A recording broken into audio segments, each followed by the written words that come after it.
for the speaker. Okay, let's check. This, okay. Oh, great. That will be for you. Okay, I'll have that. Just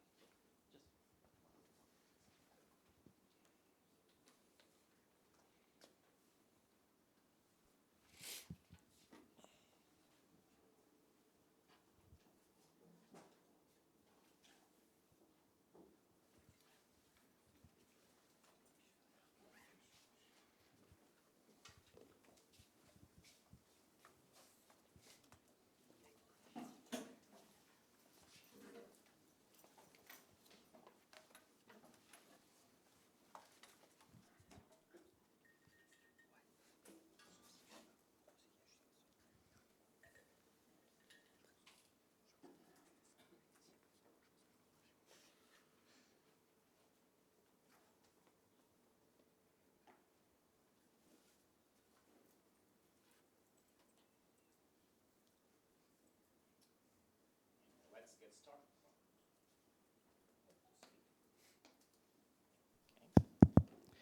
Hi, everyone. Let's get started. My name is Vitaly Feldman. I'll be chairing this session on privacy and fairness. Very quick reminder, the slides for the talk have to be with our coordinators. If you haven't sent them the slides, please do it as soon as possible. Our first talk will be on a work by Victor Portela and Nick Harvey, and Victor will be giving the talk. Thanks, Vitaly. So, hello, everyone. My name is Victor, and today I'll be talking about joint work with Nick Harvey on lower bounds for private estimation of Gaussian covariance matrices. So the setup is pretty simple. So we have access to n samples from a Gaussian, x1 to xn. So the Gaussian has zero mean and some unknown covariance matrix sigma. And the goal is for us to design a epsilon delta DP algorithm to estimate sigma. Since this is the first talk in the privacy session, maybe I should define DP. Well, it is a definition, but I'm not going to use the definition that much. I guess the intuition that you need is that m of x does not change too much if you replace one of the points with another vector. And the problem of estimating the covariance matrix of a Gaussian is a very fundamental problem in statistics and private statistics, and has been studied a lot. So we know that there is an epsilon delta DP algorithm M with accuracy or expected accuracy in the Frobenius norm bounded by alpha squared that need these many samples. Well, the first term, we know that it's needed, it's required even without privacy. We know this from lower bounds in statistics. The second term, we also know it's tight because this is how many samples you need to estimate the variance of a one-dimensional Gaussian. So the main question is this last term tight? And our result is yes. So we show that for any epsilon delta DP algorithm such that the accuracy is bounded by alpha squared. And here alpha squared has to be bounded by d for some technical reasons that you can ask me later. And delta has to be at most 1 over n log n. And for people that are not very acquainted with DP, when delta is above 1 over n, where n is the number of samples, the DP definition stops losing, it stops having a lot of meaning. So under these circumstances, we have that the number of samples needs to be at least d squared over alpha epsilon. And this is not the first lower bound of this kind. So in 2022, Kamath et al. Had a similar lower bound on the number of samples, but it only held when the accuracy alpha was at most a constant. So this was a bit annoying. And then while we were doing this work, Narayanan also proved a similar lower bound, allowing for accuracy up until d. But then there was this annoying restriction on delta that needed to be a bit small. So in this work, we recover both of these results and extend to delta being always 1 over n log n. But maybe more interesting than that is how we get these results. And to get this result, we need to get a new fingerprinting lemma, which is Stokes' theorem. And after we did this work, there was follow-up work by Liu and Tawar in other problems that's not covariance estimation, also using similar techniques. So this seems like a nice finding, and I think that the focus of my talk is going to be talking about the main ideas behind the fingerprinting lemma. So how does lower bounds via fingerprinting work? Well, we are going to have a correlation statistic or design a correlation statistic that tells us how much a point z is correlated with the output of our algorithm m of x. So one example is the inner product between the vectors starting at sigma of the output of m of x and the direction of zz transpose, the rank 1 update. And what we want this correlation statistic to satisfy? First, if z is a point that's independent of the input, we want the correlation to be small. So you can think of as if you had a bunch of z's and you kept sampling them, the direction is not very correlated with the output of m of x, which is intuitive. The more interesting part is that if m is a good algorithm, so if it estimates the sigma, the covariance matrix sigma in some way, it should be somewhat correlated with the inputs. So on average for the xi's, this expected correlation should be somewhat high. So you can think of as the direction of m of x being somewhat aligned with the output. Fine? And like I said, so far I haven't used the definition of dp. And the only part that dp comes into play when proving lower bounds is that these two guys should be kind of the same. Because if you replace one entry in x by another, you go from one case to the next. Great. And the right-hand side is usually what's called the fingerprinting lemma of the lower bound.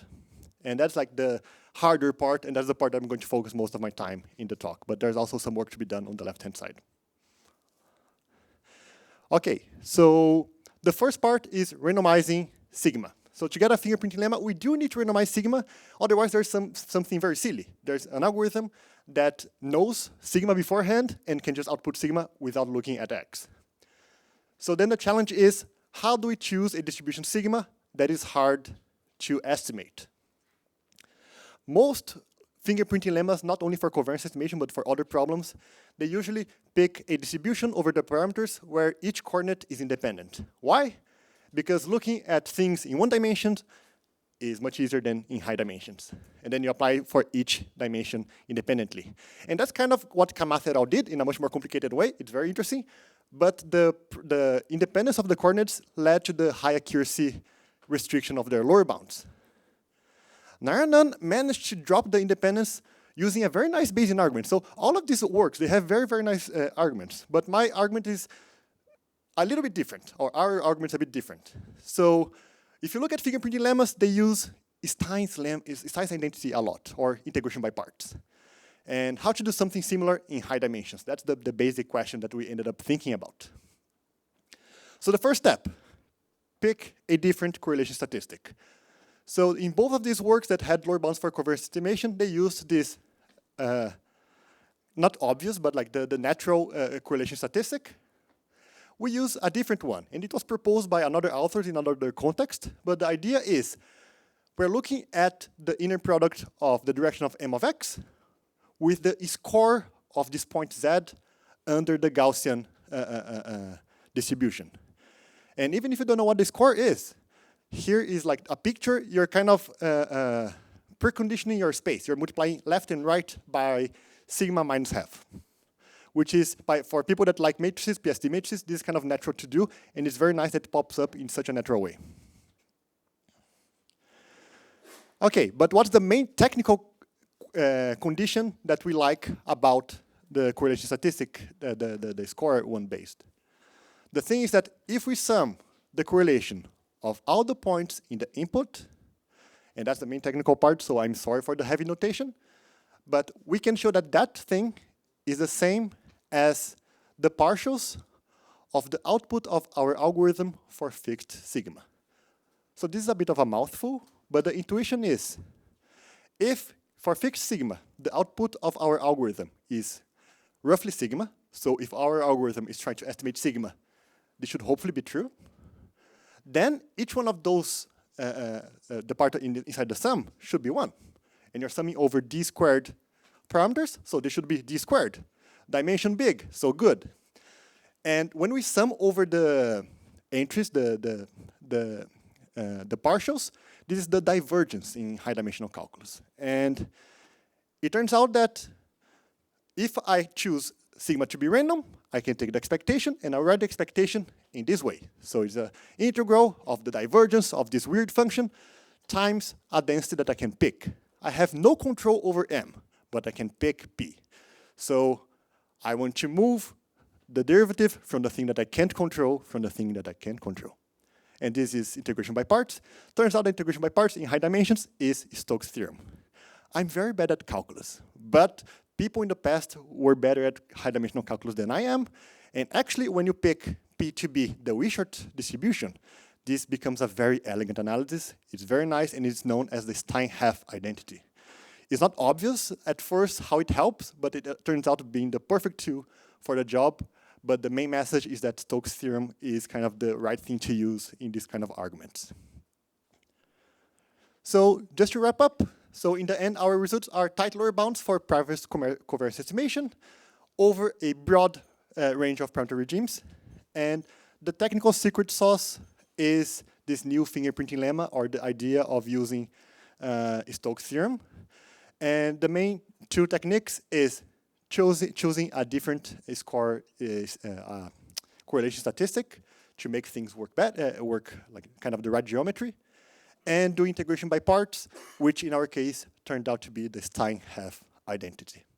Hopefully you guys know a bit better how fingerprinting arguments work, but that's all I wanted to say for now. Thank you.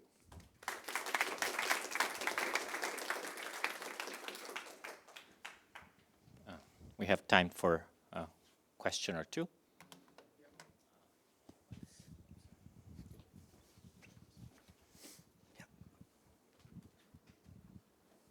Do your techniques also extend to covariance estimation and other norms?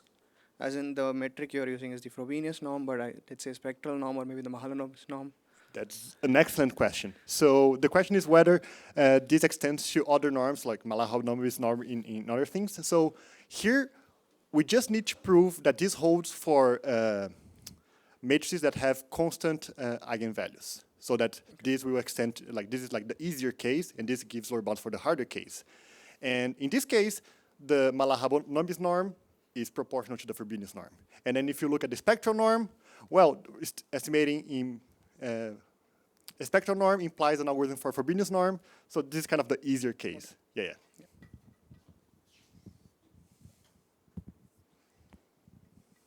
I have the same question. Anyone else? If not, let's thank the speaker again.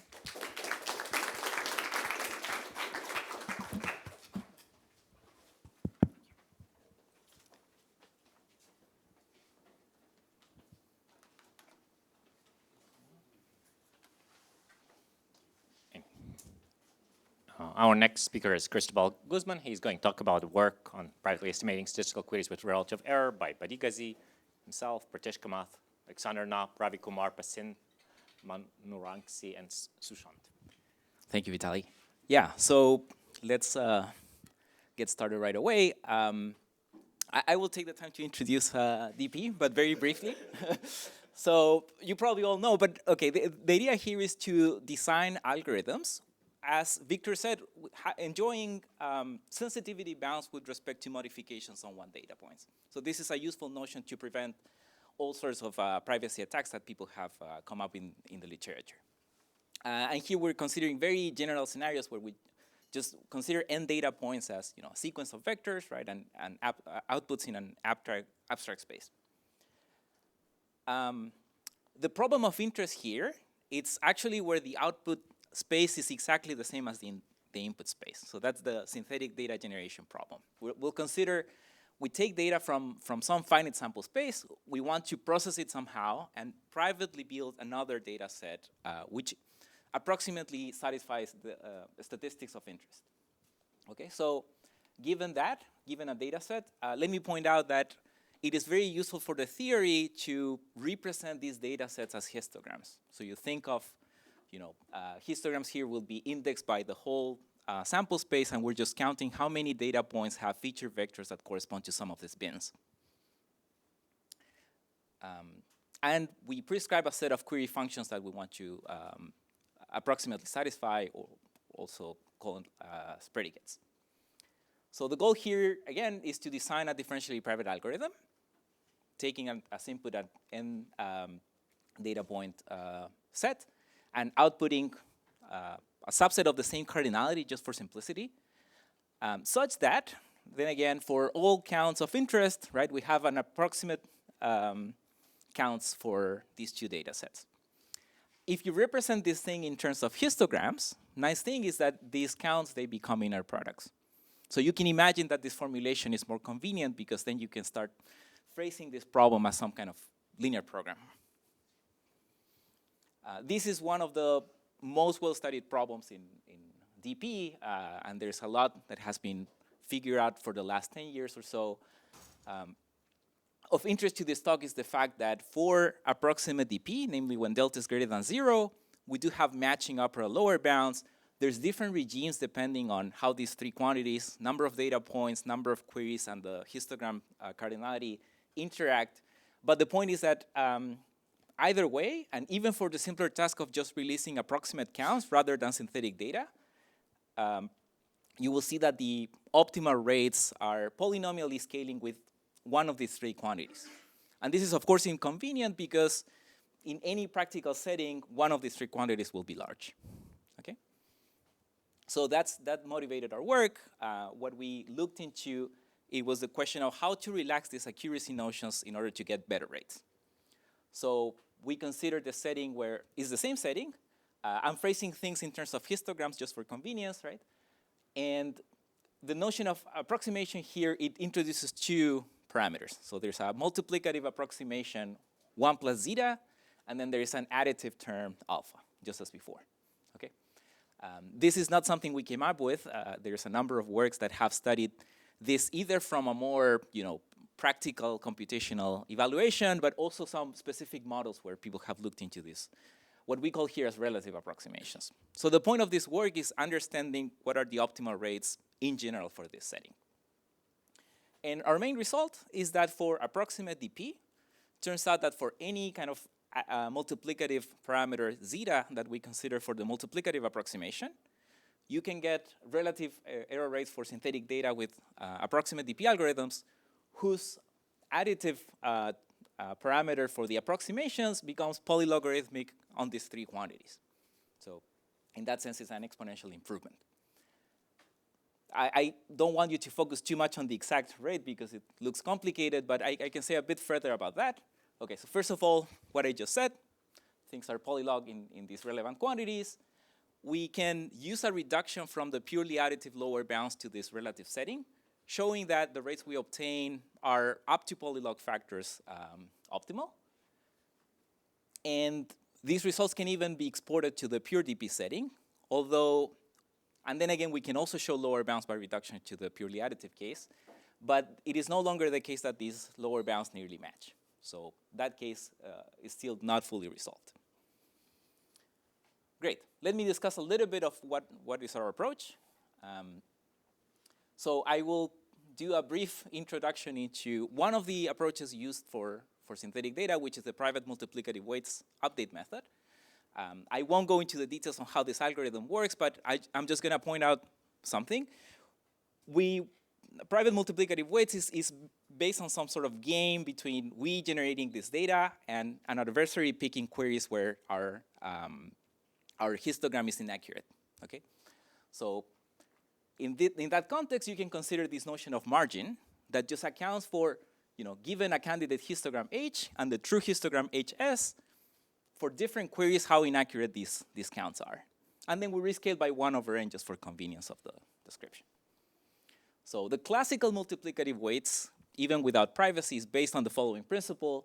If at every point in time you have a candidate histogram HT for which you can privately certify that the margin is at least something, then roughly speaking, 1/that something squared multiplicative weight update steps are sufficient to find an accurate histogram. Or otherwise, maybe in some point in time, you were able to privately certify a smaller margin, and then actually your histogram is good, so you can stop even earlier. Okay? So that sounds good, and that's exactly the classical private multiplicative weights approach. The main limitation here is that even when you try to tune all parameters optimally, for additive error, the only certifiable margin that we can obtain is roughly speaking 1/√n. And that's precisely what's behind this polynomial dependence on the number of data points, ultimately in the error rates. So what we show in our work is that for relative error, in fact, you can show a stronger result. You can come up always with queries which have margin proportional to the zeta parameter, that we're assuming it is an absolute constant, and that reduces the number of multiplicative weight steps to 1 over zeta squared. So that's the whole game. Let me briefly explain how we do this, because it's interesting in the sense that these are not the original queries. We kind of build them along the way. Okay, so suppose that you have a candidate histogram and you have your true histogram. What we'll do is the following. We'll start with two so-called violating sets, S plus and S minus. We start with an active set, which is the whole histogram space, and active set of queries given as the whole set of queries. We will go over every possible query on the active set of queries, and we'll verify whether these multiplicative approximations are satisfied. So in this case, we'll be looking at the lower bound for relative approximation. We make these queries private by adding Laplace noise. And if this condition is met, that means that our candidate histogram has counts which are too low compared to the true histogram. So we will then remove this query from the active set. We know this is already a violating query. And we will take the support of this query and add it to the violating set S plus. Okay? And we remove these data points from the active set. You will do the same with the opposite inequality from relative approximation. And then the following dichotomy happens in the end. So either there was one pass of these 4 over active queries where, everything is accurate, and that means that you have a large set of the histogram space where your counts are actually good. So you can take this away and kind of iterate on the complement. The alternative is that one of the violating sets is large, and that means that you can aggregate all those queries, and that's going to give you a large margin query for the candidate histogram. So this combined with multiplicative weights is all you need. And okay, I have very little time, but let me say crucial to this privacy analysis is using some recently developed techniques on target charging with individual privacy accounting. So in summary, in this work, we proposed a new method for building private histograms whose error rates in terms of the additive error are polylogarithmic in these 3 relevant quantities. We can show nearly matching lower bounds. And in terms of open problems, as I said, the pure DP case is still open. Let me point out, and I'm just kind of, putting the blame on someone else. In the purely additive case, there's the same gap. So I think these 2 gaps are related. And there's a very interesting open problem you can check on this OpenDP, it's the DP blog, if you know it. And okay, the other aspect I want to point out is that as opposed to the classical private multiplicative weights, which can leverage some particular structures of queries and distributions for faster running times, this aggregation of queries that we do kind of completely breaks down that structure. So we have no efficient heuristics or implementations of it, and it will be very nice to make progress on that. So that's all. Thank you.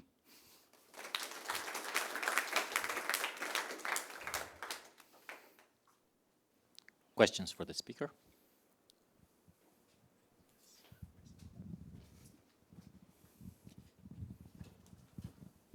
Oh, so if I understand correctly in your setup, you want this guarantee to hold for any histogram.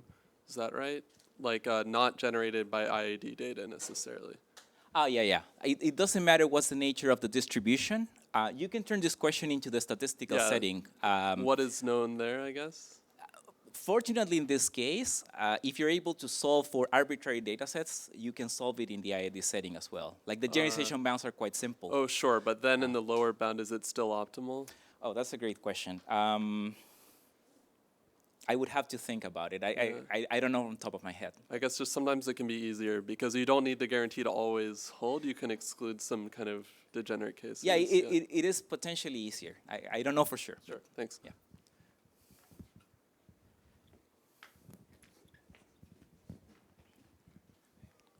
Any more questions? There's a quick one. So fingerprinting codes, which are the ones used for these lower bounds, usually create an IID data set. So just. And if not, let's thank the speaker again. Great talk.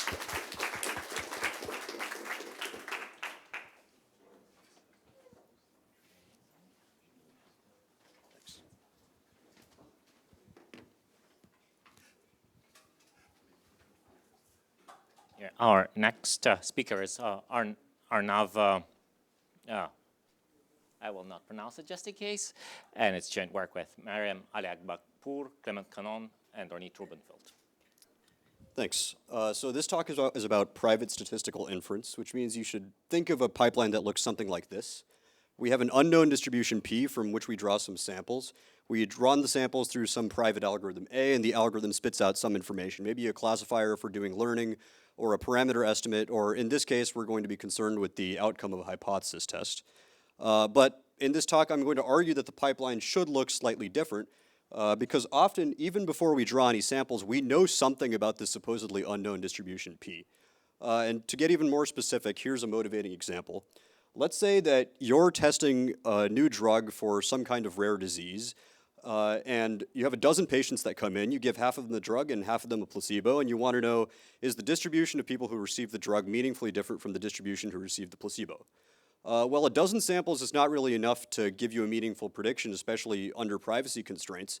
But there's probably a reason that you're running this test in the first place. Maybe last year somebody tried a similar drug on 1,000 mice and they found a pretty significant effect. And so these results are not directly comparable, of course, and I don't think anybody in this room could tell you what the total variation distance is between like medical outcomes in mice and people. But the point is that you have some sort of knowledge or at least a belief about your distribution even before you draw any samples, however unfounded or unrigorous that knowledge might be. And we're going to see a way to use that knowledge to give rigorous guarantees about your testing algorithm. Okay, so people have sort of tried this combination of learning and testing from public and private data before, both empirically and theoretically. The two lines of theoretical work there, though, either fall in one of these two categories. Either they assume that you have some sort of verified public data, so you know the quality of your data and it comes from some distribution whose distance from your target distribution is known. Or if you're using unverified information, you're not doing statistical inference. You're doing something like quantile estimation for a fixed set of data. In this talk, we're going to combine those two lines by giving theoretical guarantees for statistical inference, even when your public data is arbitrarily bad and you might not even know how bad it is. The goal of our algorithm is going to be to adapt to that badness on the fly. Okay, let me talk a little bit about our setup. Now, we not only have our unknown distribution P and samples from it, we have some prediction P hat. Crucially, P hat comes from public data, so our algorithm gets to use it essentially for free. The samples remain private, and the question is, can we draw fewer samples because we now have this augmenting public data P hat? We're going to study this framework in the specific problem of closeness testing. So this has a familiar form. We want to know we have samples from these two distributions P and Q over a domain of size n, and we want to know, are they equal or are they epsilon far in total variation distance? Like with apologies to the community, I'm using epsilon for the testing parameter, not privacy. So this framework is pretty standard. If P is equal to Q, you have to accept. If P is epsilon far away, you have to reject with high probability. If P is somewhere in between, we don't really care. Okay, well, there's no clear answer here for how to use our advice in this setting, so we're going to modify the setting a little bit to this recently introduced framework of augmented closeness testing, where we get an advice distribution P hat with some claimed accuracy alpha. It might not actually be true, but we're going to claim that P hat is alpha close to P in total variation distance. And now our algorithm has three options. It can accept or reject as before, but it can also say inaccurate information and return this perp symbol if the information is actually bad, if P hat and P are actually alpha far away. But if the advice is good, you can't answer inaccurate information because the information was accurate. And moreover, if the algorithm does choose to accept or reject, it's got to put its money where its mouth is. So the answer has to be valid regardless of the quality of the advice. So visually, if P is anywhere other than epsilon far from Q, your algorithm is allowed to accept. If it's anywhere other than equal to Q, your algorithm is allowed to reject. And if it's anywhere outside that green alpha ball around P hat, you're allowed to say inaccurate information because in a sense the user lied to you by providing P hat and alpha as advice. Okay, let me now talk about our algorithm for testing. It's based fundamentally on this insight that you can test efficiently when the L2 norm of the distributions that you're testing is low. I'm not going to talk about the algorithm that's used in this result. All I want you to notice is this highlighted part, which says that the sample complexity of the algorithm depends on the minimum of the L2 norms of the two distributions that you're testing. So we would like to be in a case where the minimum of those two L2 norms is low. On a domain of size n, the L2 norm could be, of course, anywhere between 1 over root n and 1, and that leads to a multiplicative root n difference in the sample complexity of our algorithm. We'd like to be as far to the left side of this spectrum as possible so that we can get some sort of sublinear sample complexity for our tester. Okay, how do we do that? Well, we're going to reduce our problem to one where the L2 norm is low, using this popular technique called flattening, which was introduced by Diakonokolos and Kane. I'm going to illustrate it using these two distributions, P and Q in red and blue. We're going to draw some samples from P. For every instance of element I that we see in our sample set, we're going to create a new bucket for that element.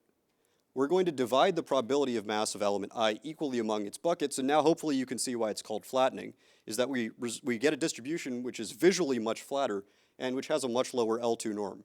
In fact, you can formalize this and show that the L2 norm is inversely proportional to the number of samples we draw, and even more specifically, it's not dependent on the number of samples exactly, but on the number of buckets that you create.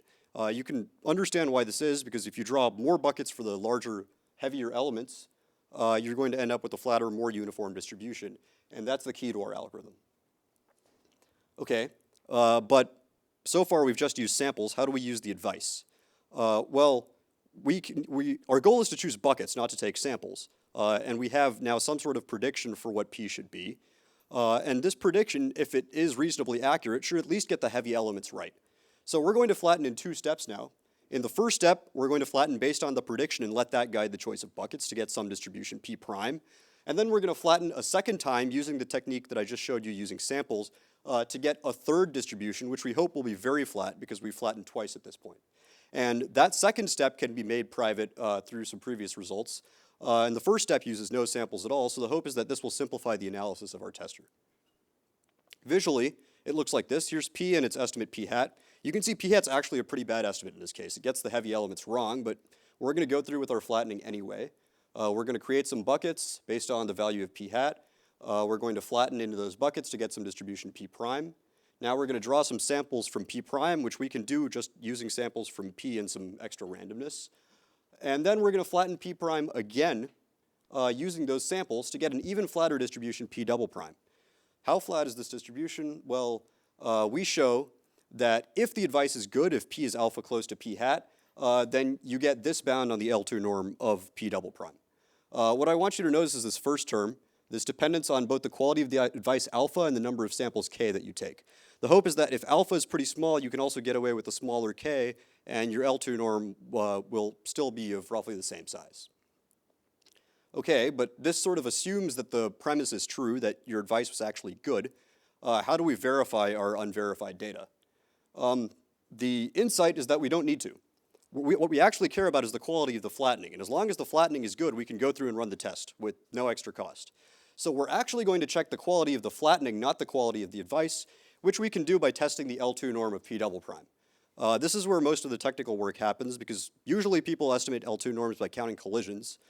This is highly sensitive, of course, and you want this to be private not only with regard to the samples you drew to count collisions, but also with regard to the samples you drew to flatten. And so this is where the main technical work happens. I'm not really going to talk about it. The point is that you end up with the following sample complexity. The thing to notice here is the dependence on alpha in the first term. As your advice gets arbitrarily good, as P gets very close to P hat, that alpha is going to go to 0 and that first term is going to disappear. When that happens, we recover the sample complexity of private identity testing. Identity testing, of course, is when you fully know P and you only need to draw samples from Q. We prove that this is optimal up to log factors in n, and so the upshot is that we sort of knew either end of this spectrum before. We knew what it took to test closeness, we knew what it took to test identity. You can think of our result as sort of a smooth interpolation between these two cases, where you have some information about P, but not everything. We also prove results for uniformity and identity testing in the paper, and we give lower bounds for all three of those problems which match up to log factors. I'll just state the result there without really going into depth. In summary, private data is often everywhere, but it's unreliable. We have no idea whether it even comes from the distribution we care about. Private data is expensive, but we can trust it. We would like some kind of principled way to take advantage of that advice, even though that advice itself is horribly unprincipled and might not even be useful. Augmented testing is a principled way to get the best of both worlds, and I hope that this will be useful in sort of a wide range of problems beyond just the fundamental tasks in distribution testing. Thanks. I'm happy to take questions.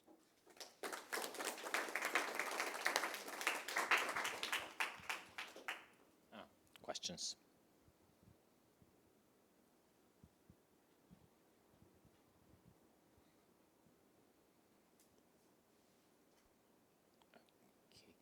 So maybe just a quick question. Can you go back to the results? So you cover the results for how small should the alpha be for you to, how large should it be for you to basically go back to this extra distribution being useless?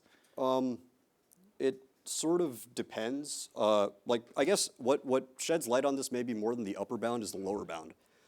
Because the lower bound basically says you get a choice between solving two problems in this setting. So you either get to solve the question of whether the advice is good, or you get to solve the original question of whether P is equal to Q. And so that you sort of get to choose between these two problems. And if the cost of determining whether the advice is good is much higher than the cost of running your actual test, then there's no benefit. And you'd want to go back to the standard regime. I see. So just what's the value of alpha is like when the advice becomes useless? Like, is it half? Or is it like something that scales more? It's a little more, like Like there's lower dependence on the other parameters. Yeah. Okay. Thanks for the talk. It was very nice. And just a quick question. So you said that the analysis for the double flattening is is the delicate part of the analysis. But using the public information, does it complicate the analysis? Because it seemed like It's not the public information. It's this step right here. Is that, okay, you finished your flattening. And in fact, on the last slide, we gave you this guarantee, right? That if the public information is good, you're sort of home. But you don't, the trick here is that now you need to draw private samples to test whether the public information was good, right? And your test has to be private with respect to the samples you drew for the test and also the samples you drew way back when you did the second flattening step, which was a private step. And so like you're changing the nature of your distribution. What does it mean for a statistic to be sensitive when the statistic is over different distributions that depend on the samples? That's the complicated part. Interesting. Yeah. Thanks.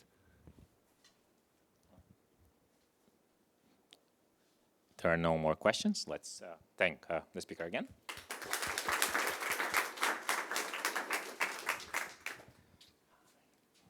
Oh, sorry.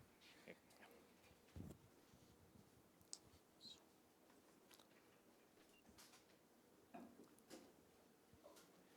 Well, our next speaker is Argyris, who is going to talk about optimal differentially private sampling of unbounded Gaussians. So, thank you very much. This is joint work with a very talented undergrad from Waterloo, Valencio, and my PhD advisor at Waterloo, Gautam. So, the particular formulation of the problem of sampling that we're considering is the following. We assume that we have a dataset which has been drawn IID from some unknown distribution D, and we want to generate a point Z which follows a distribution D prime such that D and D prime are alpha close in total variation distance. Now, without privacy, this problem is trivial because you can just output any point that's part of the input dataset. With privacy, however, you're obliged to synthetically generate a new point in a way that ensures privacy with respect to the input dataset. So, at this point, you all know what approximate differential privacy is, so I'll skip that. So this is a fairly new model, which was introduced by Raskolnikova, Sivakumar, Smith, and Swanberg in a NURBS 2021 paper, and the focus of that paper was on discrete distributions. There was follow-up work then by Ghazi, Hu, Kumar, and Mandarangsi in NURBS 2023, which considered Gaussians, but they gave suboptimal algorithms for the general case. So to motivate our result, I'm briefly going to describe what their results were. So they first considered the case where you have a Gaussian with known covariance matrix. So without loss of generality, you can assume that your covariance sigma is the identity. And they showed that roughly square root d over epsilon samples are necessary and sufficient to to sample from this family of distributions. Now, to compare, if somebody wants to do distribution learning for this class, either with or without privacy, the sample complexities are d over alpha squared and d over alpha squared plus d over alpha times epsilon. So what one observes here is that we have quadratic savings in the dimension dependence d and exponential savings in 1 over alpha, where alpha is the target error. Then they consider the case where you have a covariance matrix which is unknown but is spectrally bounded between the identity and kappa times the identity. So for that case, they showed that roughly kappa squared times d over epsilon samples suffice, and they had a lower bound which is nearly matching if one assumes that kappa is upper bounded by some small constant. Now, if somebody wants to do learning for this class with or without privacy, the sample complexity is d squared over alpha squared and d squared over alpha squared plus d squared over alpha times epsilon. And as you can see, the sample complexities are independent of kappa. So if we assume that kappa is small, then we have comparable savings to the known covariance case, like quadratic improvement in d and exponential improvement in 1 over alpha. So this leaves the case of general Gaussians, where the covariance matrix might be unbounded. So in that case, they showed an upper bound for sampling of d squared over epsilon times polylog d over alpha times epsilon. And as you can see, here we do not have savings in the dimension dependence, whereas in terms of the dependence on 1 over alpha, we still have the polylog dependence, but it's multiplicative instead of additive. So the natural question that arises from that work is whether it's possible to have an algorithm for private sampling from general Gaussians which attains 3 goals at the same time. So these 3 goals are linear dependence in D, additive polylogarithmic dependence in 1 over alpha, and no dependence whatsoever on the covariance matrix sigma. So we give an affirmative answer to this question, and our sample complexity upper bound nearly matches a lower bound given in the older paper. So having stated the result, I'm briefly going to dive into the techniques that are employed for establishing it. So there's a number of key insights from the work of Ghazi et al. That we will need, which at their core have a standard property of the Gaussian distribution, which is known as stability.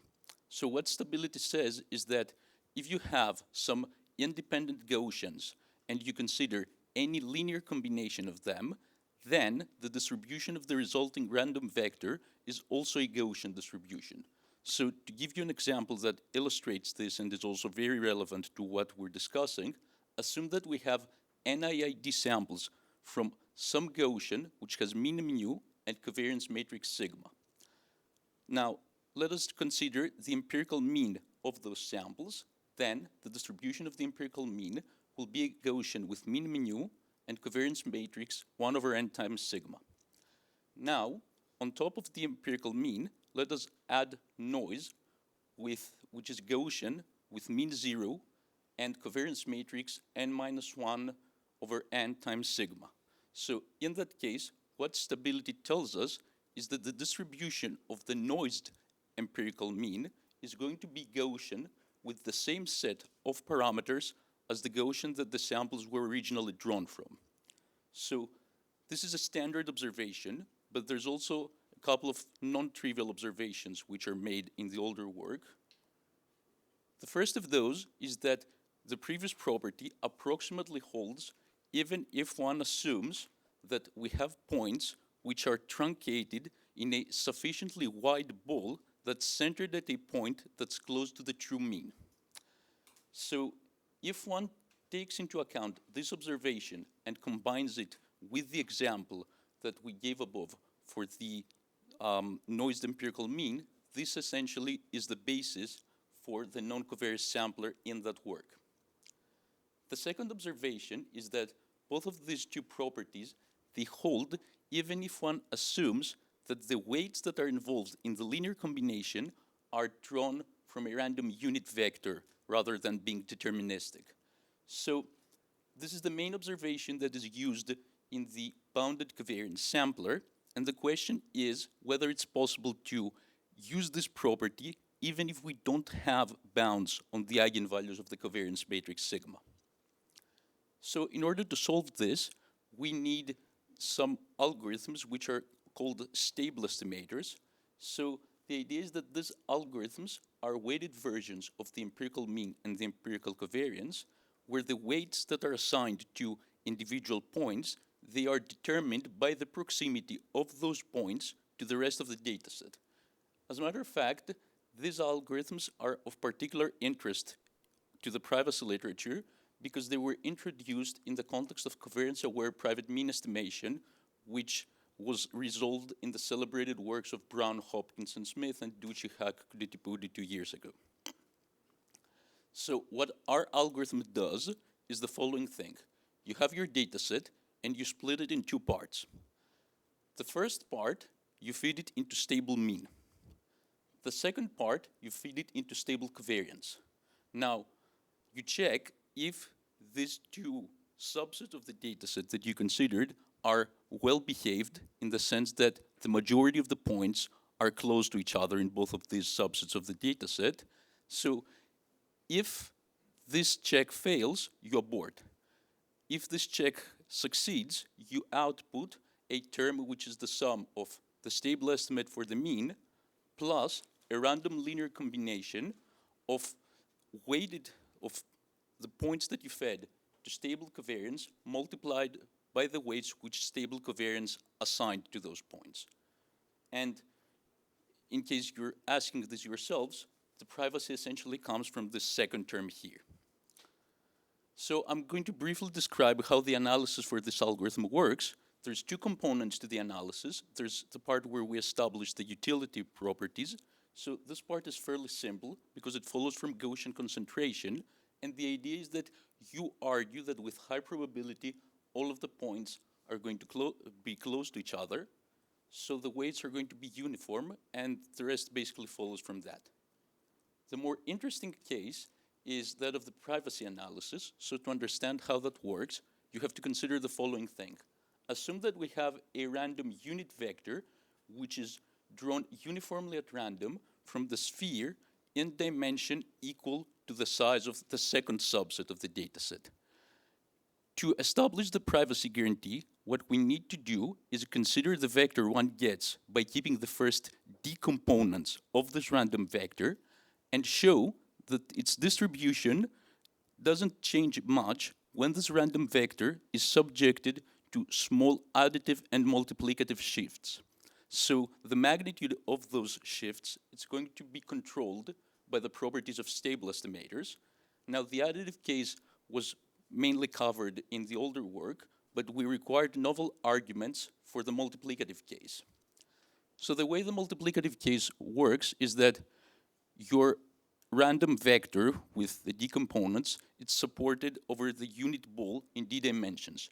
If you apply multiplicative shift to it, then its support is transformed into an ellipsoid, and what you want to do is upper bound the probability that if you sample a point which is distributed as the first d components of z, the probability that it falls outside the support of the ellipsoid is small. So we give two proofs for that.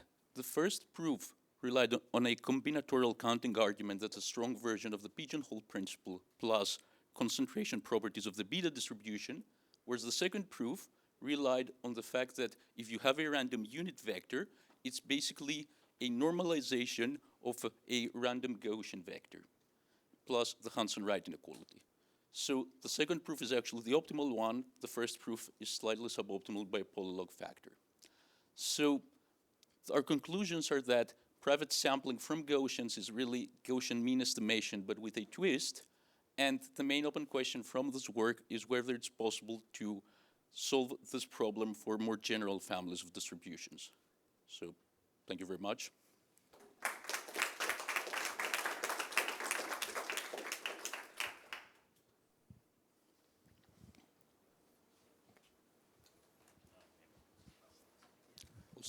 Sorry.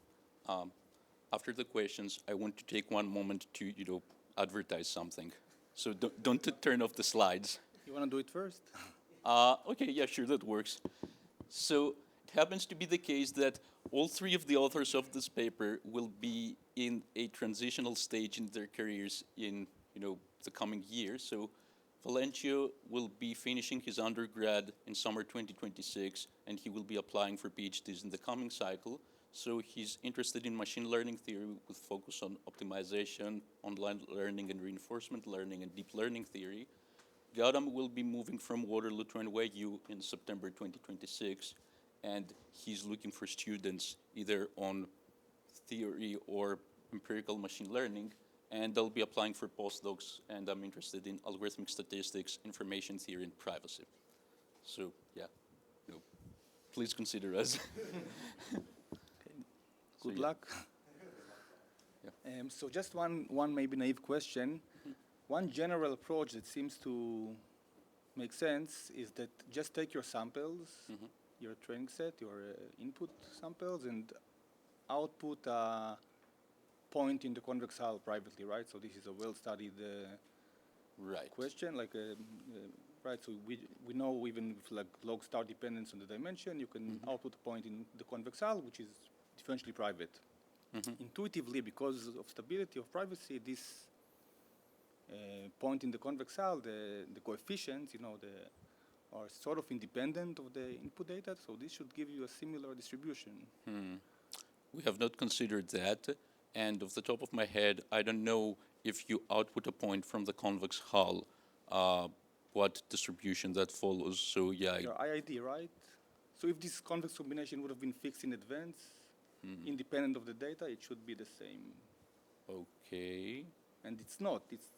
It's data dependent, but you have privacy. So Okay. Yeah, I can't give a good answer about whether this works or not. okay. We haven't considered this. Any more questions? If not, let's thank the speaker again.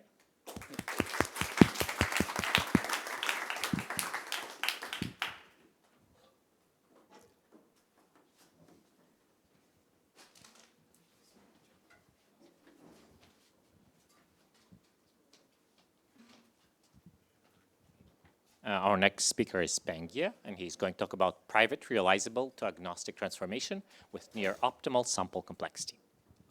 Thank you, Vetman.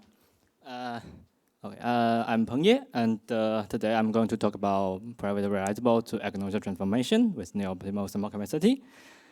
This is a joint work with Body and Wei Wang. Okay, so we start with the setup of pack learning. In pack learning, the algorithm takes as input training data set S consisting of n data points, which are sampled ID from some unknown distribution D. And it wants to find a hypothesis F with low generalization error. And okay, maybe there are some characters are not shown here, but it doesn't matter. Okay, the algorithm wants to find a hypothesis with low generalization error, and the error is measured with respect to the underlying distribution D. And also the algorithm is given a hypothesis class H with finite VC dimension. And yeah, okay, maybe I think the size lose something. Okay, maybe due to some issues when converting to PDF, but it doesn't matter. I can still make the presentation. So yeah, in the realizable setting, it is assumed that some hypothesis in the given class perfectly classifies all the data, and yeah, the goal is to find an F that is with error no more than some small parameter alpha. While in the agnostic setting, we make no assumptions on the data, and yeah, the target becomes identifying an F that is no worse than the best one in a given class by alpha. Okay, so this is just the definition of differential privacy. Maybe I can just skip this page. And yeah, okay. So and in this work, we will study two tasks: private learning and private prediction. So for both tasks, the input is private dataset S, and in private learning, the algorithm outputs a hypothesis which maps each element in a domain to either 0 or 1.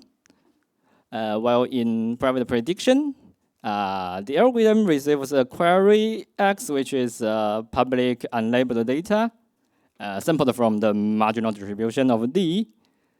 And the output is only one single bit, indicating the predicted label of X. Yeah. So, yeah, both tasks have been studied by prior works, and yeah, it was for private learning. It was shown by Bemio, Nissim, and Sturmer that any private realizable proper learner with sample complexity M can be transformed into an agnostic one with a sample complexity M plus D over epsilon alpha square. And the result was later extended by Alom, Bemil, Moran, and Sturmer to handle improper learners. And actually, I want to emphasize that the resulting sample complexity is optimal for constant epsilon, but it becomes suboptimal when epsilon gets smaller, due to the use of privacy amplification by subsampling technique. And for private prediction, the realizable setting was settled by the work and Feldman, who proved that D over alpha epsilon samples are necessary and sufficient for making a single prediction. And in the agnostic setting, it was proved by the GAN and Feldman, an upper bound that is still larger than the existing lower bound. So, yeah.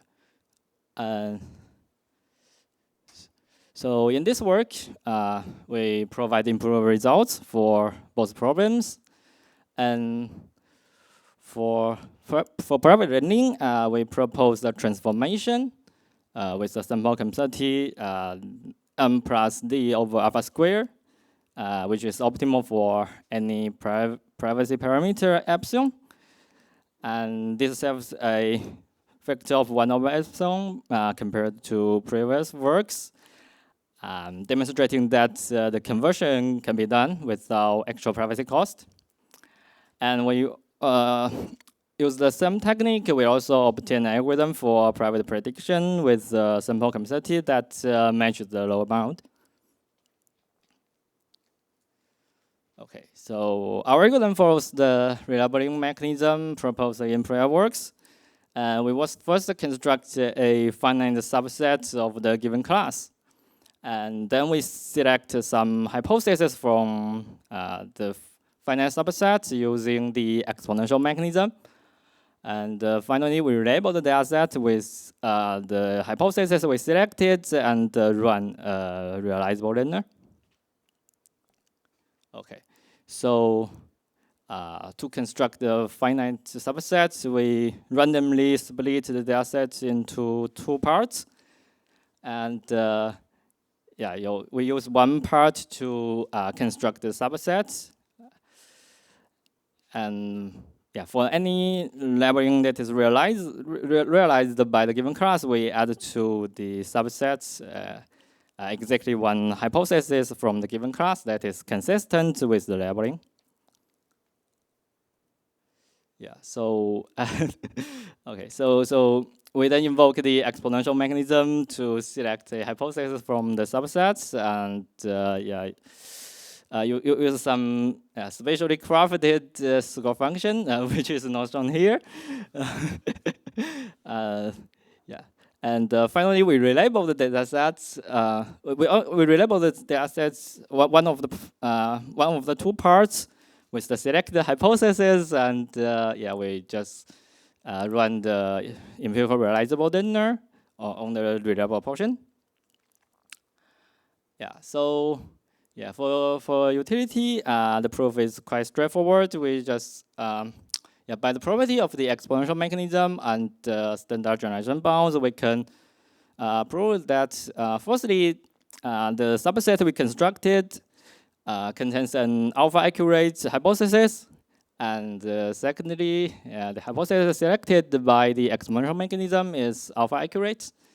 And finally, running a realizable empirical linear identifies an hypothesis that is O alpha close to the one that we select using the exponential mechanism. So we can conclude that the algorithm is alpha accurate using the triangle inequality. And yeah, for proof of privacy, so yeah, suppose S and S prime are two neighboring data sets, and yeah, with that TW and T prime W prime be the corresponding partitions. So yeah, there are two cases. The first case is that the first part T and the T prime are neighboring, while are the same, while the second part are neighboring. So in this case, the algorithm constructs some subsets on both data sets, and the selection is epsilon dp. And moreover, this happens with probability roughly 1 minus epsilon, because we choose the first part to be size roughly epsilon n. And the second case is that the first part are neighboring, while the second part are the same, and we can show that this achieves a constant privacy parameter epsilon, and happens with probability roughly epsilon. So using a secrecy of the sample argument, we can prove that the entire algorithm is epsilon delta dp. Yeah, and our algorithm for private prediction is essentially the same as our reliability mechanism. Yeah, with the private linear replaced by the private realizable prediction algorithm, and the proof of privacy also remains the same, but the proof of utility rests on certain properties of the algorithm. Sorry. So in summary, we give improved algorithms for private diagnostic learning and prediction, and both with sample complexity bounds tied up to polynomial factors. And for open question, notice that our transformation is inefficient in general, since it enumerates all the possible labelings. This is unavoidable for private learning. But for private prediction, we wonder if it is possible to design an efficient algorithm, assuming local access to an exponential linear, while achieving the optimal sample complexity. Yeah, thank you for listening.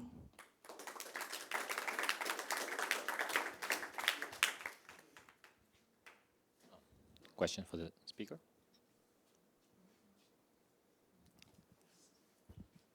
Thanks for the talk.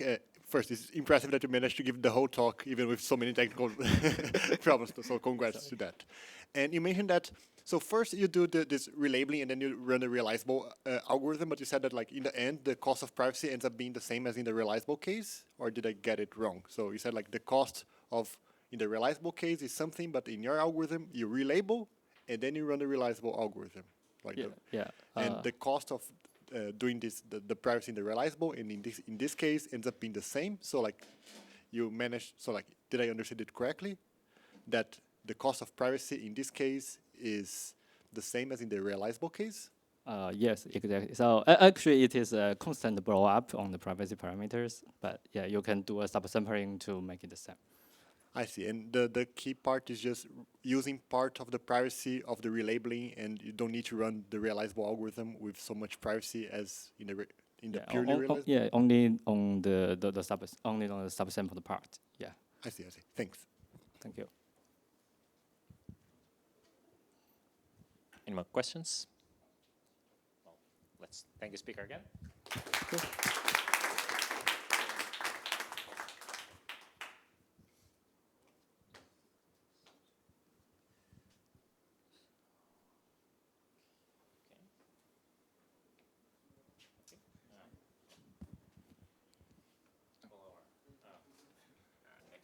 Sorry. Oh, yeah. Our next speaker is Juan Carlos Perdomo. He's going to talk about his joint work with, well, Cynthia Dwork. Well, you'll say. Okay, go ahead. Thanks, Vitaly. So yeah, this is joint work with Cynthia Dwork, Chris Hayes, Nicola Morlica, and Pranay Tankala. So as we all know, social networks play a key role in all sorts of different outcomes. The people we know and connect with play a role in what jobs we have access to. They also play a role in what kinds of opportunities are presented to us. At the same time, these kinds of networks serve to entrench different kinds of inequalities and social biases. And it's not just that networks by themselves play these roles, it's that the learning algorithms that we deploy on platforms like LinkedIn shape who we connect, who we know, what kinds of information we communicate, and end up influencing all these different kinds of outcomes that are out there in the slide. So this work is part of a broader research agenda that tries to ask this question around how can we design algorithms that steer social networks and adaptively control them to a better place. So how do we design link prediction algorithms that do things like reduce segregation, improve the way we distribute opportunities and share jobs, etc. And this paper specifically thinks about kind of like the first step in this direction. Before we think about controlling or adaptively steering these kinds of platforms, how do we solve this problem of just predicting network evolution over time? So the problem we study is very simple. You have a platform, a graph, a network on n people that's changing over time as people make connections or remove edges. And you get to see this network evolve over time, and given the history, you just want to make a prediction of what the network will be at the next time step. All right? So just to make it very, very concrete, you can think about this problem of, will a specific edge, like will two people be connected at a particular point in time? So the thing that makes this interesting and challenging is that the way people make connections is of course influenced by the kinds of people they know, their local sort of, link formation is fundamentally socially determined, right? Like whether me and Jess connect is a function of the mutual friends that we have in common, and these kinds of friendship networks change over time. There's also all these kinds of different kind of world events that change people's behaviors. So we want to make predictions that are provably good and valid without making any kinds of assumptions on the way this network is evolving over time. And maybe the first challenge here is actually defining what does it even mean to make a good prediction for if you're predicting sort of like a one trajectory of this graph that's evolving over time. Great. So the main result in our work is we design algorithms for link prediction in these kind of evolving graphs that satisfy two different kinds of guarantees. The first one, we show that these link prediction algorithms satisfy formal guarantees of validity, formalized through this definition of outcome indistinguishability that I'll go over in the talk. At the same time, we show that these link predictions are provably useful in the sense that they're loss minimizing and satisfy notions of loss minimization like omni-prediction. Unfortunately, given the 10-minute times, I don't have time to get into the second definition. I hope that people got to see Princewell's talk yesterday on omni-predictions, really interesting and complementary. So let's talk about, focus on this outcome distinguishability part. And as a byproduct of kind of studying this problem, we ended up discovering some techniques that were broadly useful outside of graphs. So design new online learning algorithms for things like quantile regression, high dimensional prediction, as well as like online calibration. But kind of going back to this graph prediction problem, the setup is very simple. At every round, the learner sees the state of the network. So who's connected to whom, the individual features for every node, and you're given a specific pair of nodes, I and J, and we'll just describe all that information as xt. Having seen this, the learner makes a prediction, like a probability, pt in 0, 1, regarding what is the likelihood that they think that these two people will be connected at the next time step, and after having made this prediction, they observe whether this edge actually formed. So yt is this indicator of whether I and j connected at the next time step. So the goal, as I mentioned previously, was to design link prediction algorithms that are provably valid. We formalize this definition, or what we mean by validity, to this notion of outcome indistinguishability, which was introduced a few years ago in a work appearing in Stock in 2021. And kind of the key idea behind outcome indistinguishability is that a prediction is outcome indistinguishable if it provides a generative model of outcomes that cannot be efficiently falsified. So I say something, you can't prove that I'm wrong, and you can't prove that I'm wrong on the basis of the data that you see and a pre-specified collection of tests, so like a computational class. So I'll go sort of step by step into what this kind of looks like formally in this case. So the definition is formalized this idea of concept of a distinguisher. A distinguisher formally is a function that sees features, predictions, and outcomes, and outputs, say, true or false. Like, is this outcome that I observed a real outcome, given the information that I saw and the prediction that was made? For the sake of the talk, we'll think about them as true or false, but you can really think about the outputs as also being real valued. So an example in this graph context is you can think about a distinguisher that sees the graph in a specific edge and says, hey, this edge is real if these two people have at least 10 mutual friends in common, otherwise it's false. Okay? This is one example, but you can think about, there's no sort of requirement that these tests need to be sensible, it's just any kind of circuit or function that gives an answer based off this information. So in this case, we want to make predictions. We say that a prediction is indistinguishable with respect to a particular test if the test gives the same answer in a simulated world where outcomes are sampled according to the model. So here there's sort of two expressions. On the left is the expected answer that the distinguisher gives, where you sample outcomes yt according to the prediction that I made. So remember that the learner makes a prediction pt, and now I'm sampling y tilde as a Bernoulli with this parameter. And on the right, I'm seeing what is the answer the distinguisher gave in the real world. So like, what is the real, where they saw the real outcome. And you want the answer to be the same in both cases. So predictions are outcome indistinguishable if the outcomes that we see act as if they were sampled from this learner's model. Okay? So formally in this online setting, we say that a sequence of predictions that we're making predictions every day, we say that this sequence of predictions is outcome indistinguishable with respect to a collection of distinguishers if the difference in answers between the answer the distinguisher gave in the real world, so the blue Y is the real outcome that we saw, and the red Y is the simulated outcome from our model, we prove that you say that it's OI if this sum grows sublinearly in T, okay?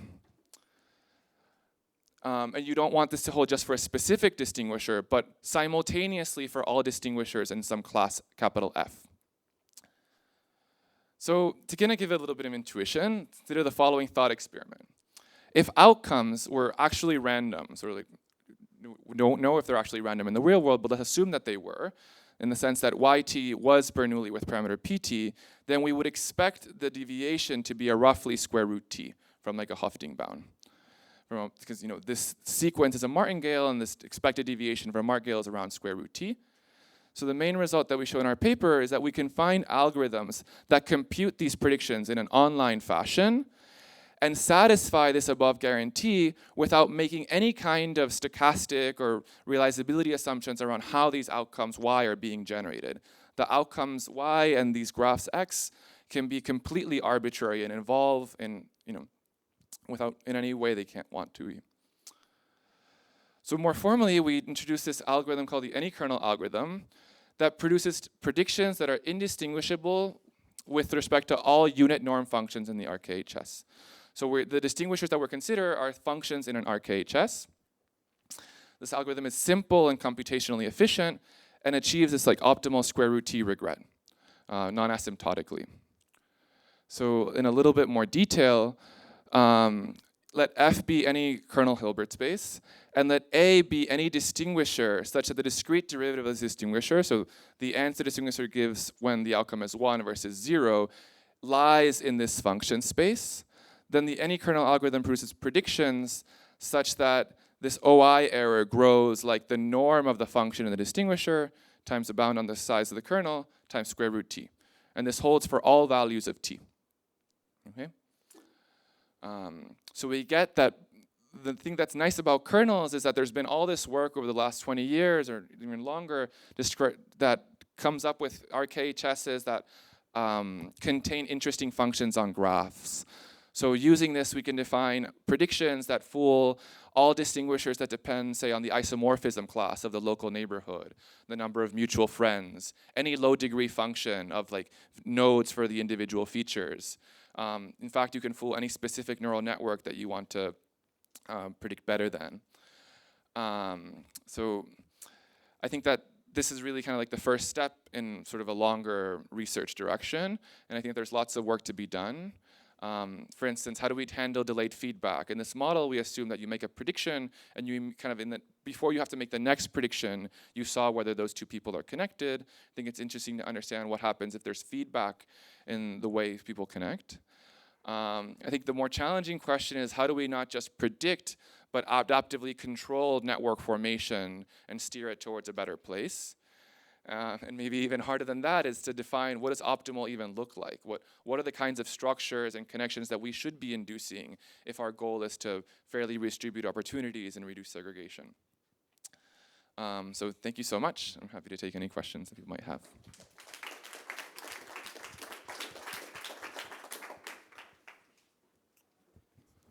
Jess.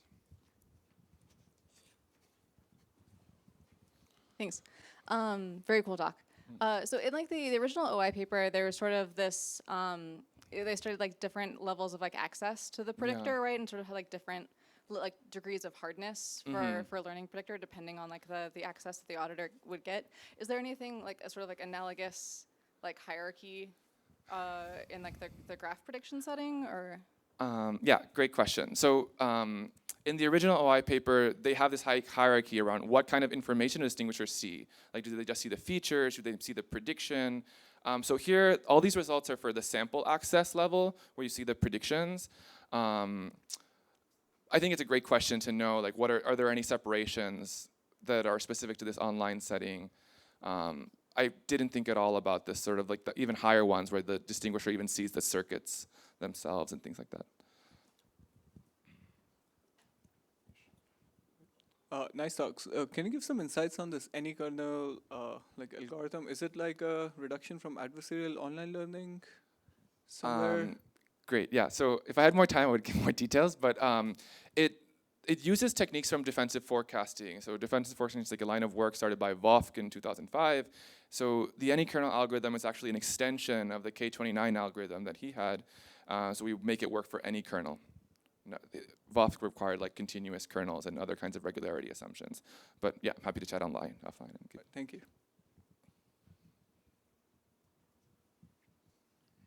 Okay. Well, let's thank the speaker again.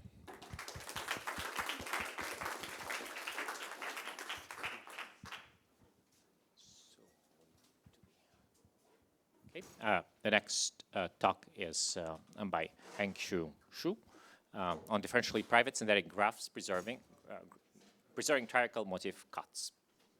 Okay, thank you. Hello everyone, my name is Xu Hangyu, and today I will introduce the joint work with my advisor Peng Pan, and the title is Differentially Private Synthetic Graphs Preserving Triangle Motif Cuts. Okay.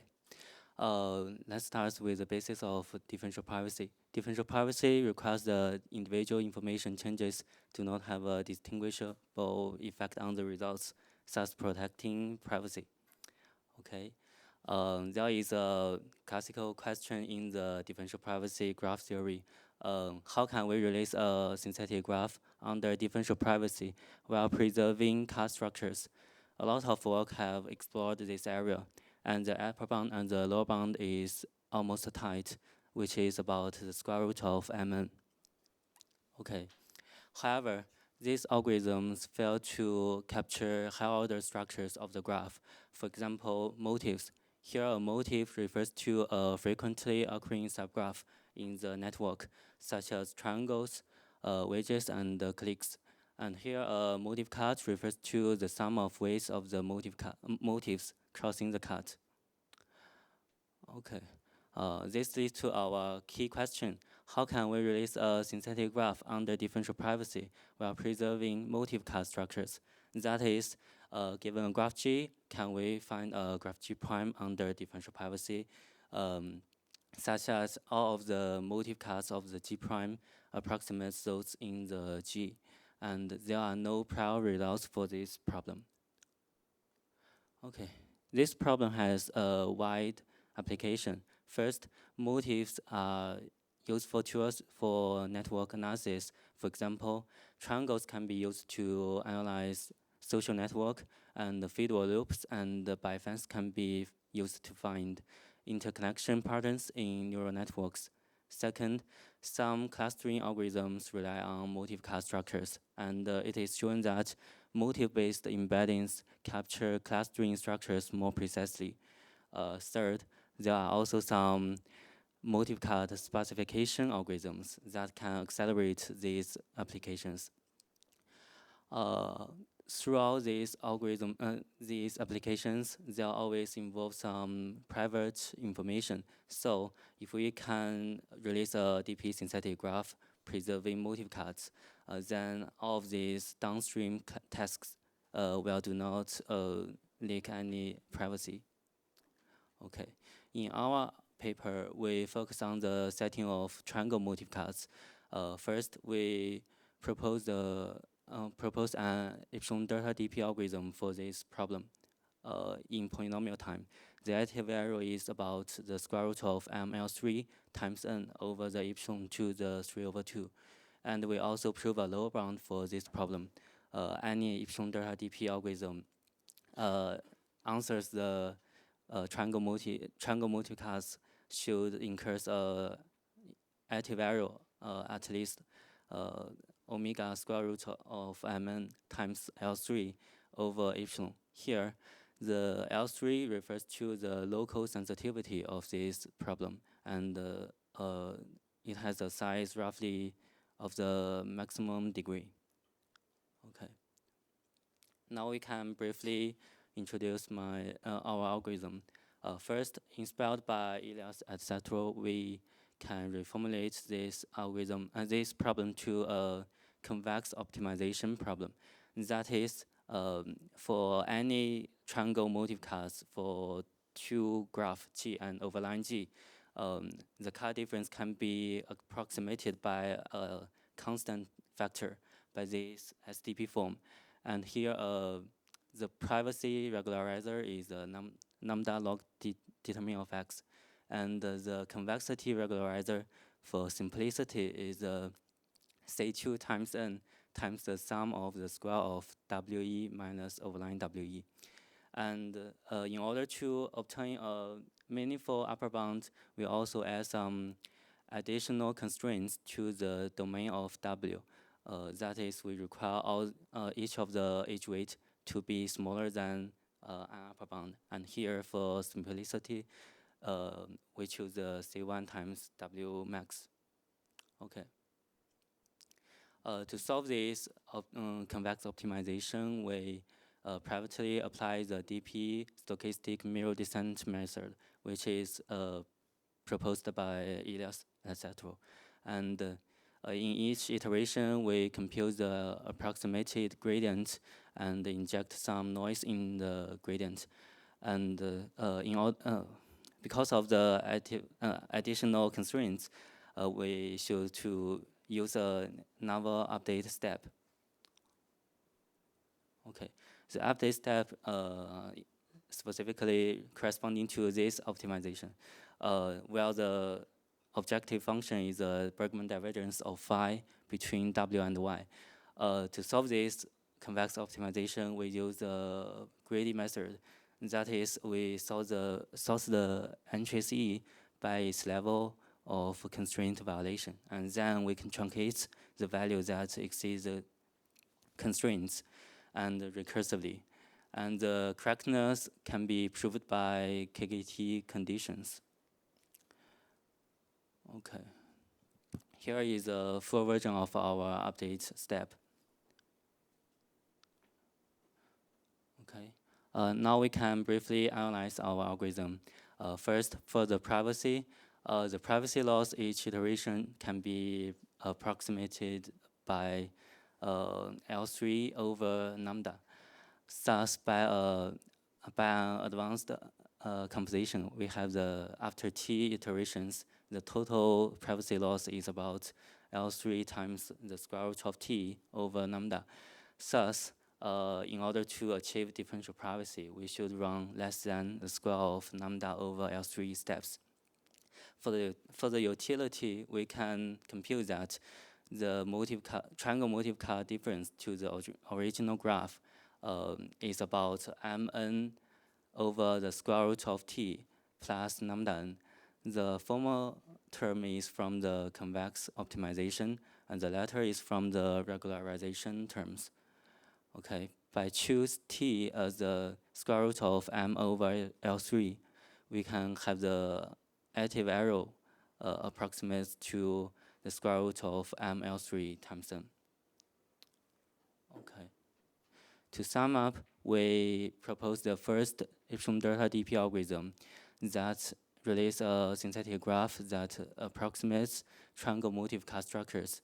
The additive arrow is about O tilde square root of ml3 times n over epsilon to the 3 over 2. And our algorithm also generalized to weighted graphs. We also prove a lower bound of the additive arrow, which is omega, the square root of mn times L3 over epsilon. We can also extend our algorithm, our lower bound to any KH clique motive cuts. There are two open questions. First, how can we improve the algorithm to achieve smaller additive arrow? Second, how can we generalize the algorithm to work for any motive cuts? Thank you.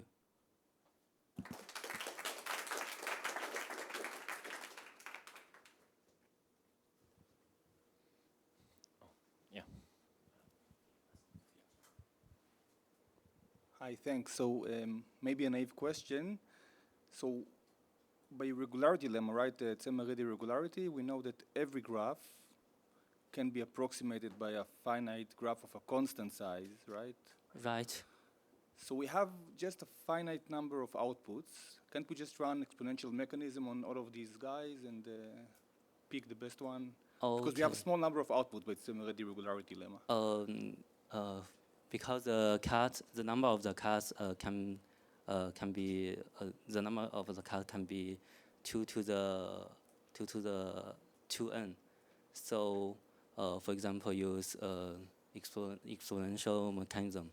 The log kata can be, for example, 2n, and that is although the number of the outputs is limited, but it is exponential for this problem. You can choose any STE cut. No, I understand, but okay, maybe let's take it off and I'll ask you, I'll bother you later.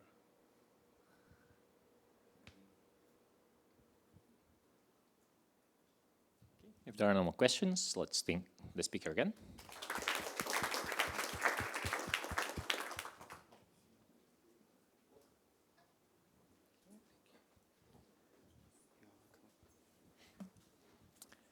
Okay, do we have the slides?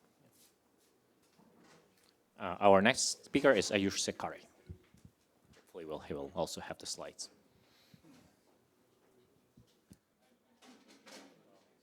I emailed that link. Have you sent them? Yeah. I don't think I received them. Oh, have you sent slides to this email? Yeah. Okay. Oh, we can do the next one. Okay. And then How about I'll figure out the slides. While we figure it out. Yeah. Okay. You don't have the slides. Okay.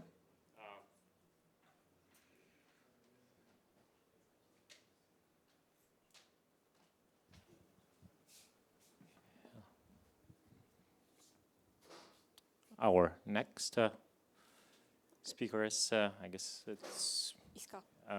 Iska Tsubari. Yep. So hello everyone. I'm Iska and I'll be presenting the paper Private List Learnability versus Online List Learnability, and this is joint work with Steve Anneke, Shai Moran, and Hila Scheffler. So let's start with a quick motivation for list learning. So sometimes it is useful to provide a short list of possible outcomes instead of a single prediction. So examples include recommendation systems, which offers the user a list of possible items, and medical diagnosis, where a list of possible diagnoses may assist further tests or treatments.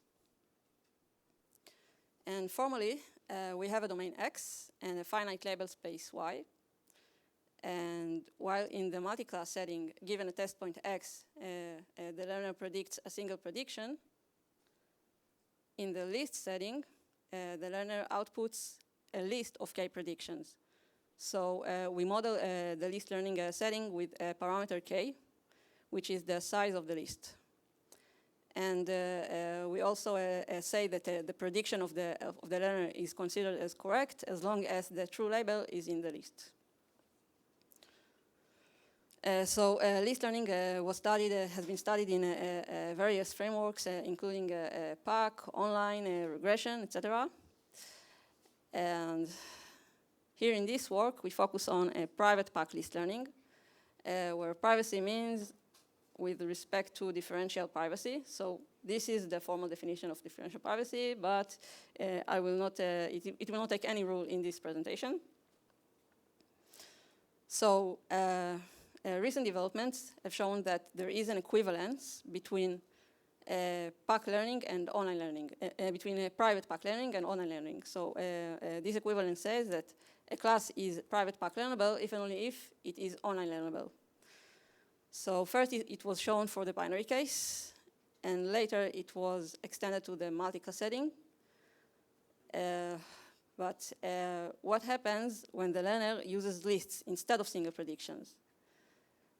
Is this equivalence remains true? This is the main question we explore. And we show that the answer to this question is no. One direction still holds. If a class is privately K-list learnable, then it is also online K-list learnable. However, the other direction is not true anymore.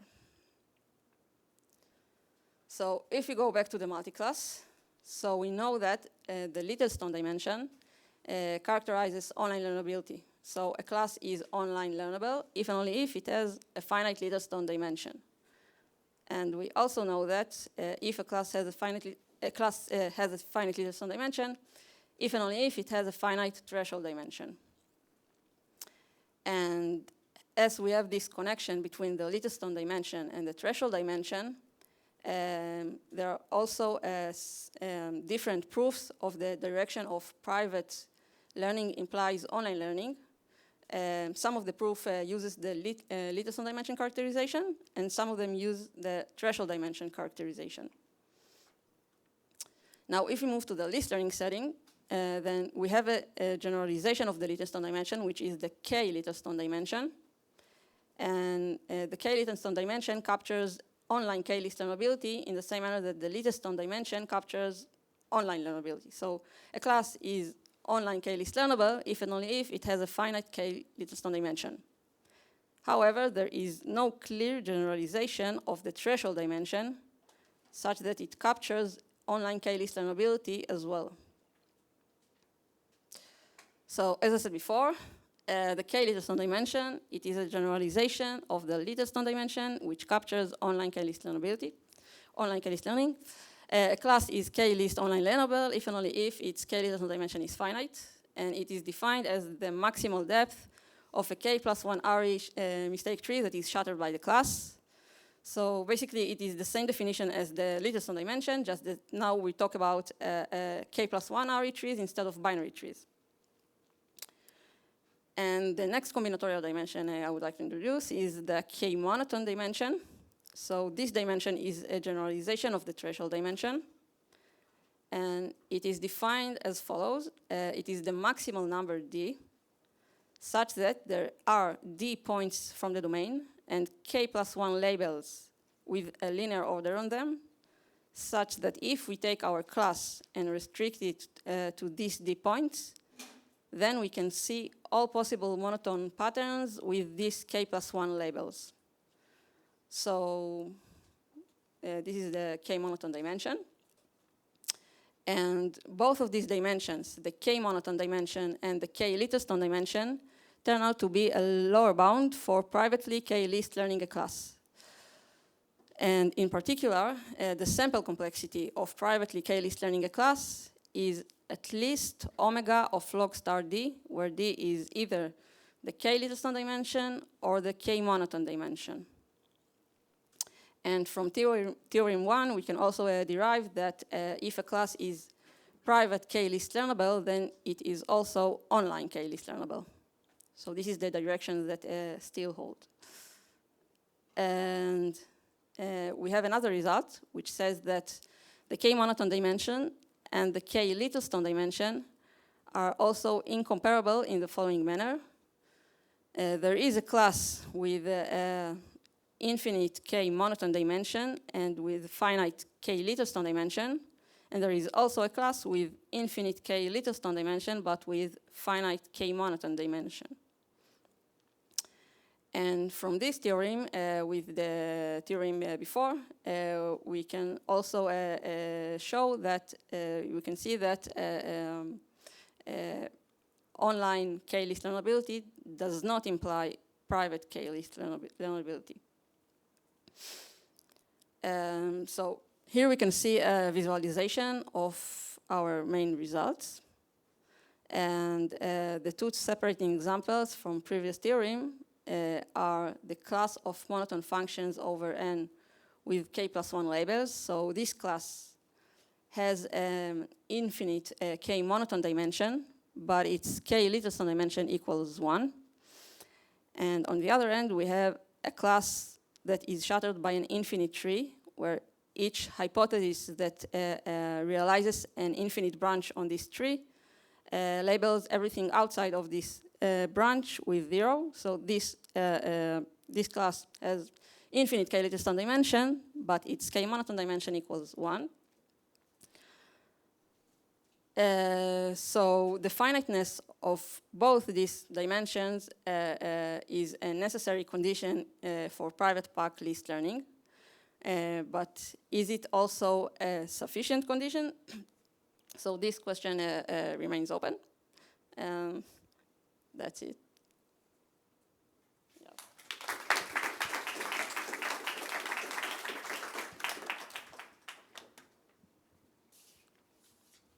Any questions?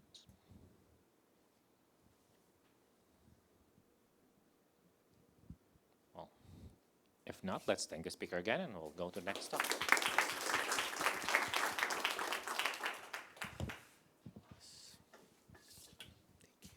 Our next speaker is Ayush Sakari.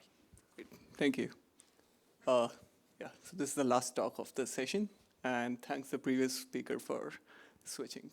So today I'll talk about the space complexity of learning algorithms. This is joint work with Yashwant, who is in the audience, Sumegha Garg at Rutgers, Nived at Berkeley, and Abhishek Shetty at MIT. So let me start by motivating the problem, because it's of a different flavor from the talks we have been seeing so far. So recently, private data is used in a lot of ways in training large models. These models are made public. People use them.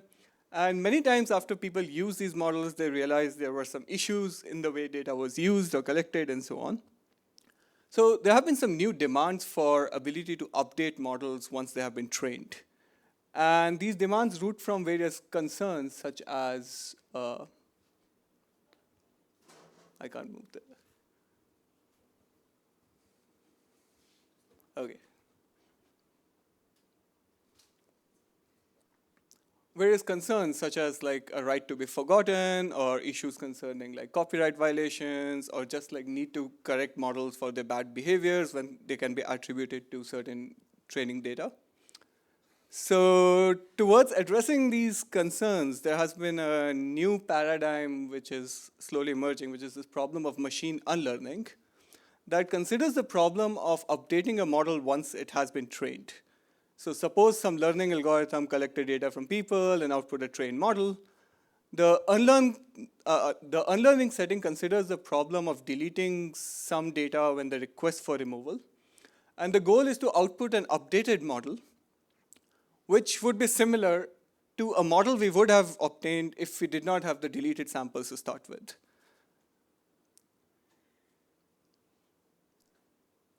Now, there are various questions we can ask regarding this unlearning setup, ranging from computation for unlearning and so on. And there have been a lot of heuristics and empirical works in this direction. The problem I'm excited about, particularly in this line of work, is to try to understand what kind of information is needed to unlearn. In particular, like, do you need to store training data? Do you need to store training statistics, and so on? In particular, how many bits do you need to store so that you can update a model later on? So in my head, this is like a natural information theoretic question that arises in the problem of unlearning. Of course, like an information theoretic solution is to just store the entire training data set and relearn on the remaining data when there's a request for unlearning. And the question is, can we beat this benchmark? So before I go further, let me introduce a bit more notation. So we will consider this learning theoretic setting where the data set consists of n samples. So n is the size of the data set over some domain x and label 0, 1. And the learner is given a hypothesis class that maps this domain to label 0 and 1. And during unlearning, there's a set u that wants to be removed. And for the purpose of the first half of the talk, I will assume that u can be arbitrary in both size and the samples that want to be removed. And for now, we'll also simplify the problem further. And instead of worrying about like models and updating models and comparing them and so on, let's ask an even simpler question, which is whether we can just do realizability testing in this updatability setting. So the goal is just to know whether there exists a hypothesis in my hypothesis class that correctly labels all the samples that are remaining. So if the data set was initially realizable, it will stay realizable on removals. However, if the data set was not realizable, it may happen that some removals can make it realizable. So the question we are interested in for now is to try to understand the space complexity of this updatable realizability testing.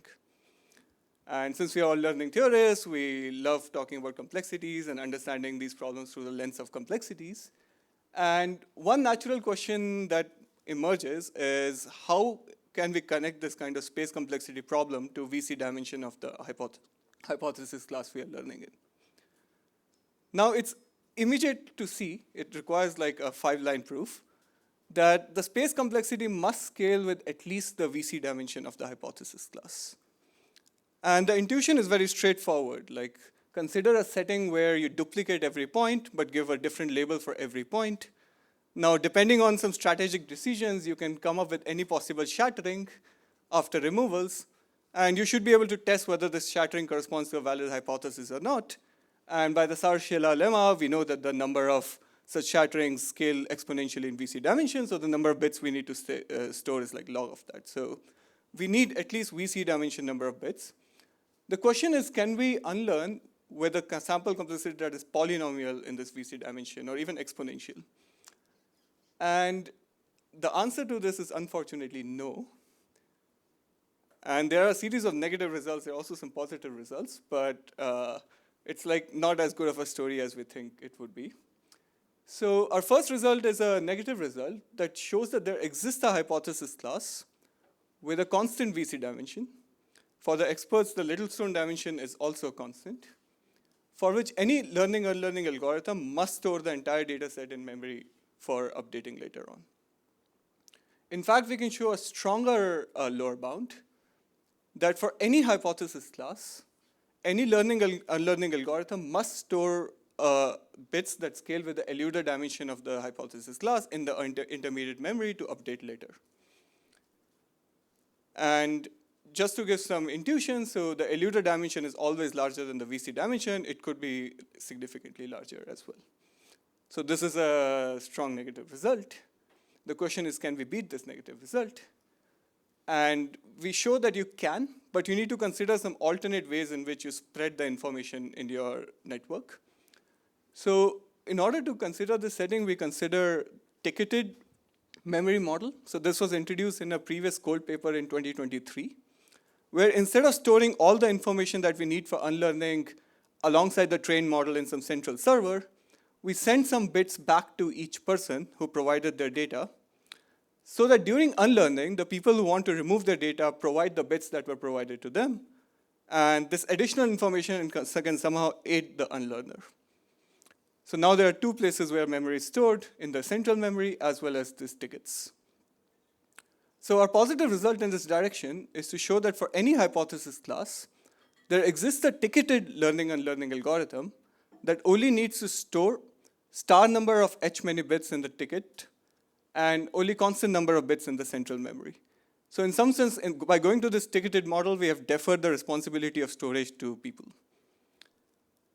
And just for the context, the star number is always smaller than the eluded dimension. I'll skip the proofs and stuff, but just mention that these two results taken together show a separation between the central and ticketed memory model, where the central memory model scaled with eluded dimension as a lower bound, and the ticketed model scales with star number as an upper bound. And I'll skip the proof for the sake of time. However, one thing I would like to point out is there are further interesting results when you constrain the problem further. So far we have been looking at settings where the deletion points could be arbitrary, both in like what we can delete and how many samples we can delete. But suppose we restrict bounded number of deletions and we know how many we can delete a priori, in the sense we know this parameter k, then we can provide stronger results even in the central memory model. So now we can show that under bounded number of deletions, we can have a learning unlearning algorithm whose space complexity in the central memory model scales with the hollow star number of the class to the power of k. And we don't have a lower bound yet, but I believe this lower bound should also be possible, in particular because for half spaces in d dimensions, there's an upper and lower bound that scales with d to the k. And just for context, this hollow star number is lesser than the star number for the hypothesis class and can be much smaller than the eluded dimension. So let me summarize the set of results that we have. So this paper is about understanding the space complexity of unlearning. And we consider a central memory model where the lower bound is in terms of eluded dimension, and a ticketed memory model where there's an upper bound in terms of star number, thus showing a separation between the central and ticketed memory models. And finally, we have some improved upper bounds for the bounded number of deletion settings that scale with the hollow star number of the hypothesis class.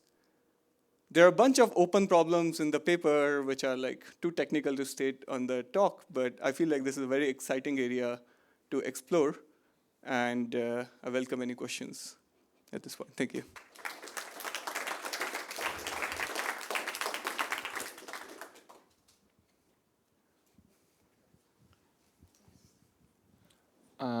Super interesting.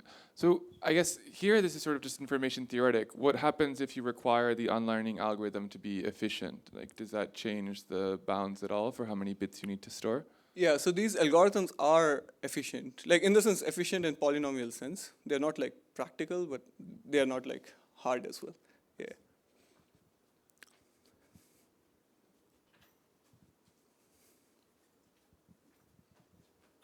Just a quick question.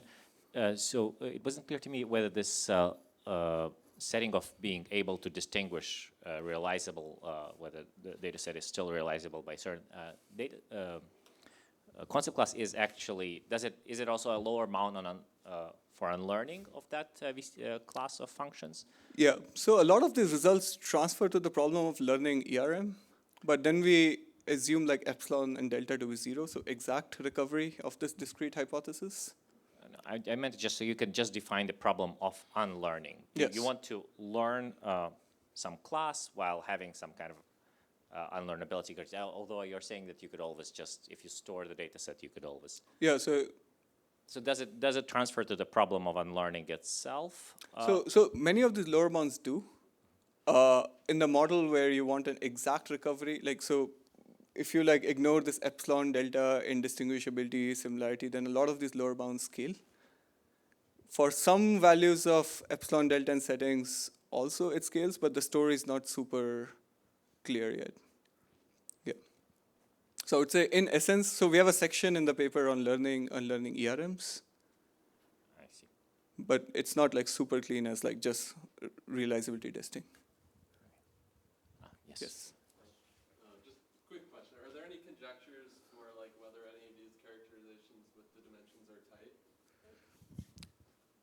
Yeah, so that's a open problem. So we don't know whether in central model you can have an upper bound of eluded emission. We don't know whether you can even have a exponential in like hollow star number. Maybe there's a trivial approach, but I don't know yet. So there are few gaps here and there. And there are a lot of gaps when you care about like exact, log dependence on like all of these things, but I feel they're like bigger qualitative gaps right now. Yeah. Anyway, that concludes the session. Let's thank Ayush and all the other speakers again. Thank you.